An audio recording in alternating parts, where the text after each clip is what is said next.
Beberapa waktu yang lalu Presiden Jokowi pun menyangkal keberadaan TKA Cina yang berbondong-bondong dan menyatakan data TKA Cina itu sekitar 21 ribuan yang berdasarkan data dari Menaker. Menaker ini selalu dari dulu ya, menurut Serikat Buruh, setidak-tidaknya menurut KSPI, hanya beradu angka data dan menyangkal fakta-fakta di lapangan. Januari sampai Maret tahun 2016, kami pun melansir ada 46.000 orang ter-PHK. Tapi dari Kemenaker mengatakan 2.700. Karena fakta di lapangan yang kami punya adalah 46 ribuan. Dan disangkal dengan 2.700-an. Nah, kenapa data itu selalu berbeda antara fakta dengan data di Kemenaker? Yang pertama, data Kemenaker itu pasif. Jadi Kemenaker itu sumber datanya cuma satu, Dinas Tenaga Kerja, Kabupaten Kota atau Provinsi. Dia menunggu, pasif. Nah, Dinas Tenaga Kerja di Kabupaten Kota atau Provinsi pun pasif. Dia menunggu kalau ada laporan dari perusahaan. Ya, kalau dia melapor berarti dia punya yang disebut RPTKA atau juga punya KITAS, izin bekerja. Ya karena dia nggak ada izin bekerja, nggak mungkin ya perusahaan yang memperkerjakan TKA Cina itu melapor ke dinas, yang kemudian dari Dinas Tenaga Kerja Kabupaten Kota dilaporkan ke Kemenaker. Itulah yang membuat data antara fakta dengan data yang dipunyai oleh Kemenaker berbeda. Dan itu udah kita rasakan waktu Januari sampai Maret 2016 tentang PHK. Jauh berbeda. 10 kali lipat atau bahkan 20 kali lipat perbedaannya antara data fakta dengan data yang dipunyai oleh Kemenaker. Yang kedua yang membuat perbedaan data antara fakta di lapangan dengan data Kemenaker adalah data Kemenaker itu mencatat yang skill workers yang dilaporkan tadi. Jadi tenaga kerja yang berketerampilan. Nah, dengan tenaga kerja yang berketerampilan itulah atau skill workers, dia dapat nanti dari Kemenaker RPTKA namanya. Dan KITAS, izin bekerja dan izin untuk menetap di Indonesia. Dan itu diakui oleh Menaker karena Undang-Undang Nomor 13, saya ulangi, Undang-Undang Nomor 13 Tahun 2003 tentang ketenaga kerjaan itu mensyaratkan. Jadi tenaga kerja asing kalau bekerja di Indonesia itu harus skill workers. Kalau Menaker kan mengatakan tukang las adalah tenaga ahli. Tukang las kita di pinggir jalan itu lebih jago dari TKA Cina kalau cuma sekedar ngelas tabung, ngelas pipa. Bukan itu yang dimaksud skill. Tenaga lokal, pinggir-pinggir jalan itu jago. Atau orang-orang yang lulus atau kursus di BLK. Jadi ngawur. Menaker ini ngawur memberikan contoh. Itulah karena dia nggak ngerti. Sehingga presiden mendapatkan data yang salah. Akhir presiden karena bingung dengan di media sosial itu suruh menangkap, tanda petik. Mengejar, tanda petik ya. Orang yang menyebarkan berita hoax di media sosial. Padahal itu nggak penting bagi presiden data itu. Yang penting bagi presiden adalah ada nggak tenaga kerja Cina yang melanggar undang-undang. Kan dia penjaga undang-undang. Apa yang disebut melanggar undang-undang? Tadi saya bilang mensyaratkan skill workers. Nggak penting bagi dia jumlah. Ada satu, kalau dia melanggar undang-undang Indonesia, dia harus bertindak presiden. Bukan malah suruh ngejar orang yang katanya menyebarkan hoax itu. Itu keliru banget. Akibat Menaker tanda petik lebay, ngawur, nggak ngerti masalah. Dan ini ancaman buat buruh Indonesia. Apa tujuan pertumbuhan ekonomi? Pertumbuhan ekonomi itu hanya dua. Mengurangi angka kemiskinan, menekan angka pengangguran. Nah sekarang kalau investasi Cina masuk, saya ulangi, kalau investasi Cina masuk, disertai dengan unskilled workers, tenaga kerja yang tidak berketerampilan, ya nggak akan tercapai tadi mengurangi kemiskinan dan menekan angka pengangguran. Karena tenaga kerja lokal tidak bisa mengisi lapangan pekerjaan baru dengan investasi Cina itu. Itu yang dibilang mengancam. Semua orang berteriak tuh itu. Nggak ada masalah dengan Jepang karena dia tidak membawa unskilled workers. Nggak ada masalah dengan Korea karena nggak bawa unskilled workers.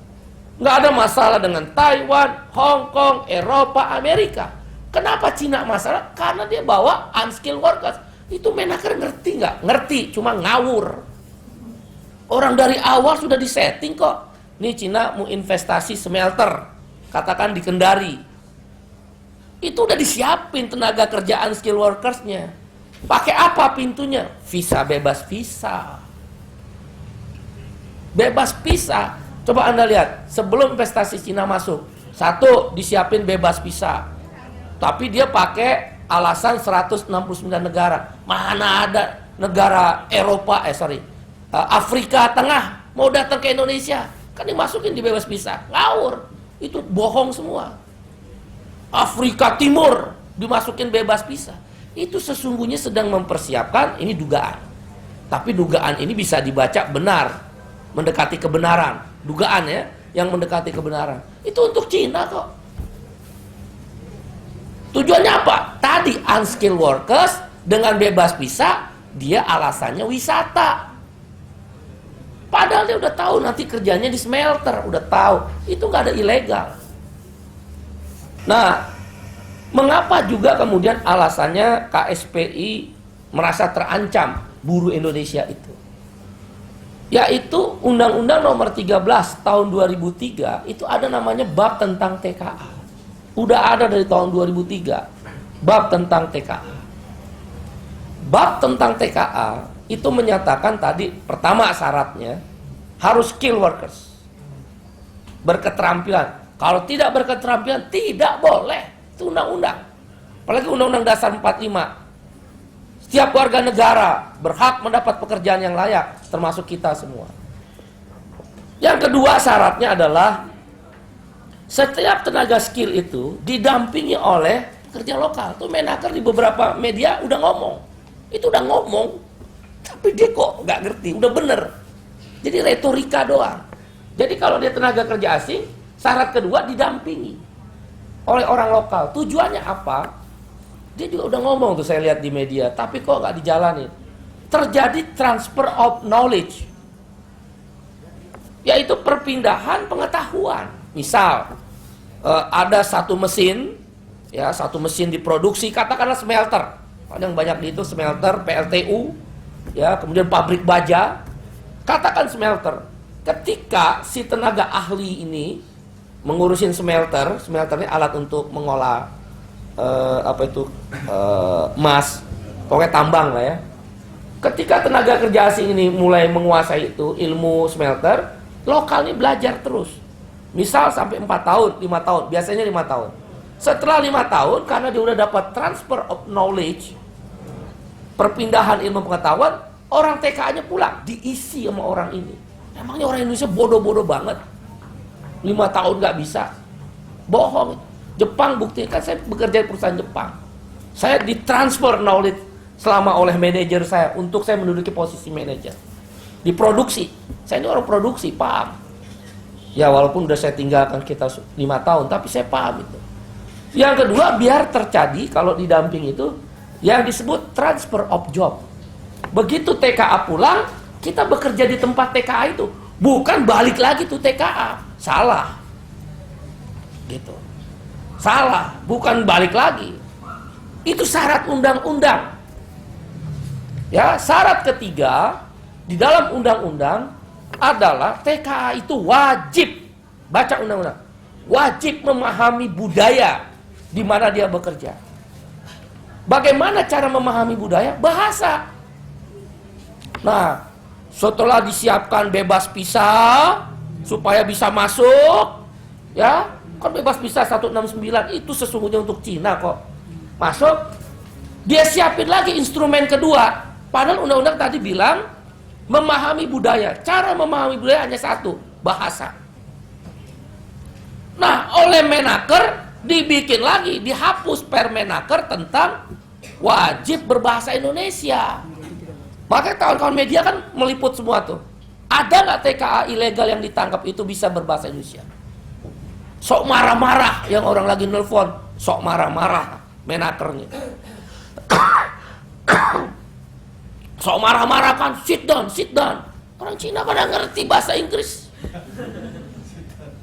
Duduk kan saya lihat di media, duduk, mana ngerti dia bahasa Indonesia? Ya dia nelpon terus. Itulah akibat wajib berbahasa Indonesia dihapus. Tujuannya apa? Bukan untuk Jepang, bukan untuk Korea, bukan untuk Amerika investornya, untuk Cina. Dia sebagai presiden mengambil tindakan, bukan nyuruh yang menyebar berita hoax. Ini negara macam apa? Presiden tanda petik bagi serikat buruh keliru ketika dia memerintahkan untuk mengejar penyebar hoax. Yang benar harusnya dia memerintahkan Menaker untuk memastikan kenapa ada tenaga ilegal. Yang kedua, apakah telah terjadi pelanggaran undang-undang terhadap TKA Cina. Itu yang penting. Dan polisi jangan salah menangkap perintah presiden. Polisi adalah alat negara, bukan alat kekuasaan. Saya tahu ada kawan-kawan intel juga di sini. Tolong ini juga disampaikan. Polisi itu alat negara, bukan alat kekuasaan. Disuruh perintah tangkap, main tangkap. Enggak, diperiksa dulu. Perintah ini sesuai undang-undang atau tidak. Jangan mudah sekali menangkap orang karena hal-hal yang hoax. Saya bisa ntar wartawan kena hoax juga akibat berita yang tidak menyenangkan penguasa. Hati itu. Hate speech. Dulu hate speech itu waktu zamannya siapa itu Kapolri sebelumnya, Pak Badrodin Haiti kan. Dia perkap untuk internal. Sekarang kan perkap internal itu menjadi kita yang kena semua. Aktivis-aktivis ini. ITA itu tadinya didasarkan agak menyimpang. Undang-undang untuk bisnis. E-commerce. Tiba-tiba mau politik, mau aktivis, semua kena undang-undang ITA. Ini juga kan mau kita rencanakan untuk judicial review. Ini undang-undang jadi undang-undang berbahaya. Apa bedanya dengan ex-security di Singapura dan di Malaysia yang sekarang masih berlaku? Itu berbahaya loh buat demokrasi. Nah, presiden keliru akibat mendapat data yang tidak tepat. Apa yang kita tuntut? Satu, kita meminta bebas visa itu khusus untuk Cina cabut. Ini mengancam dan ini melanggar Undang-Undang Dasar 45. Setiap warga negara berhak mendapatkan pekerjaan yang layak. Warga negara. Jadi tidak bisa TKA itu masuk. TKA bisa masuk dari berbagai negara, saya ulangi. Yang berhak mendapat pekerjaan itu warga negara menurut konstitusi Undang-Undang Dasar 45. TKA itu nggak boleh bekerja di Indonesia. Dia boleh bekerja di Indonesia karena ada undang-undang. Jadi kalau Undang-Undang Dasar 45 tidak boleh TKA. Kenapa? Yang berhak mendapat pekerjaan itu warga negara. Baik asli maupun WNI. Tapi karena ada undang-undang, TKA menjadi boleh. Itulah keluar Undang-Undang nomor 13 tahun 2003. Bab tentang TKA. Berarti TKA yang boleh itu ada syarat. Dengan demikian kalau syarat itu tidak dipenuhi, TKA tidak boleh bekerja di Indonesia. 3 syarat itu yang tadi saya bilang. Saya ulangi lagi, skill workers. Kemudian yang kedua adalah didampingi tenaga kerja lokal. Yang ketiga adalah budaya yang korelasinya dengan mengerti bahasa Indonesia. Maka kami KSPI akan mengambil langkah-langkah. Pertama, melakukan gugatan hukum citizen lawsuit. Citizen lawsuit itu gugatan hukum warga negara. Itu namanya citizen lawsuit. Sebagai warga negara, hak konstitusi kita telah terabaikan karena adanya TKA Cina tadi. Saya nggak sebut negara lain karena memang tidak ada penyimpangan negara lain. Yang kedua yang akan dilakukan oleh KSPI adalah membentuk posko pengaduan. Jadi kita ingin beradu data dengan Menaker. Saya akan mulai dari ini aja. Dari Pulau Gadung, Tangerang, Bekasi. Itu yang pelemparan batu dari kantor Menaker ibarat pepatah. peribahasa. Pelemparan batu.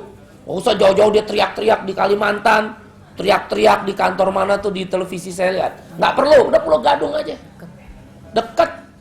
Naik ojek kalau kemacet lah. Naik Gojek. Supaya lebih terkenal kan naik Gojek. Mantep kan, menteri naik Gojek. Jadi kita akan bikin posko pengaduan. Nanti kita kasih nih data. KSPI ada data nggak? Ada. Kan Presiden mengatakan sendiri. Ini dari dalam posko pengaduan mudah-mudahan terbukti data. Presiden mengatakan sendiri, yang 10 juta itu adalah wisatawan. Lah kan kita udah tahu. Paspor dan visa yang digunakan wisatawan. Jadi data KSP itu ratusan ribu sampai saat ini. Ratusan ribu. Bukan 21 ribu. Bukan 21 ribu. Walaupun Menko Maritim menantang, bawa ke saya. Yang kerja buat negara siapa? Masa rakyat yang suruh ke ini, suruh ke menteri? Yang benar tuh menteri tanya ke rakyat. Emangnya rakyat nih bawahannya menteri? Bawa ke saya datanya. Lah uang kita bawa juga nggak akan diakui.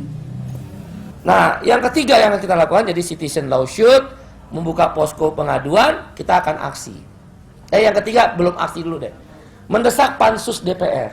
Ini DPR juga jangan latah-latah ikutan. Di media ngomongnya pansus nggak dibikin-bikin. Kita udah ketemu dengan Pak Lizon dan Pak Fahri Hamzah sebagai wakil ketua DPR. Waktu itu didampingi juga oleh Pak Dede Yusuf. Harus bikin pansus. Sekarang panja udah. Panja kan nggak didengar sama Menaker. Panja itu nggak didengar. Jelas itu panjanya, moratorium. Nah, jadi yang ketiga kita minta dibikin pansus. Kalau pansus kan bobot politiknya kuat. Nanti dikaitin dengan citizen lawsuit. Sama waktu strategi kami tentang BPJS pun begitu. Citizen lawsuit main, pansus main, kan udah ada pansusnya kan. Itu kita gabungin, menang dua-duanya. Ya, itu langkah kami yang ketiga, mendesak dibentuknya pansus. Baru yang keempat, aksi. 6 Februari kami akan aksi puluhan ribu di Jakarta. Lihat aja. Kita nggak takut dengan walaupun kita ditakut-takutin makar. Gak ada hubungannya makar. Orang yang kritis itu bukan makar. Karena saya kan dipanggil saksi, sekjen kami KSP juga Rusdi panggil saksi. Kami tegaskan nggak ada makar. Dan aksi buruh akan jalan terus. Kita nggak takut. Nggak takut. Tapi setelah ini kita ditekan lagi ya nggak apa-apalah resiko. Jadi kita akan aksi tanggal 6 Februari, yaitu tentang TKA Cina. Ini berbahaya saudara. Saya udah diskusi dengan beberapa profesor ahli hukum, mereka mendukung. Ahli hukum, profesor, dan orang-orang ternama. Mereka mendukung karena mereka gelisah. Beberapa aktivis swasta, media cetak online juga udah ngangkat terus. Mudah-mudahan ini tidak on the spot dan ini akan berkelanjutan. Sampai pemerintah mengabulkan. Stop itu. Ya akhirnya terakhir dengan 4 strategi itu dimulai dengan stop bebas visa. Setelah stop bebas visa, yang ada pengawasan all out, total. Nanti kan kita kasih data. Nah itulah kawan-kawan tentang TKA Cina. Mudah-mudahan ini ditangkap dengan jelas pesannya. Sehingga membuat kita benar-benar memastikan setiap warga negara berhak mendapat pekerjaan yang layak.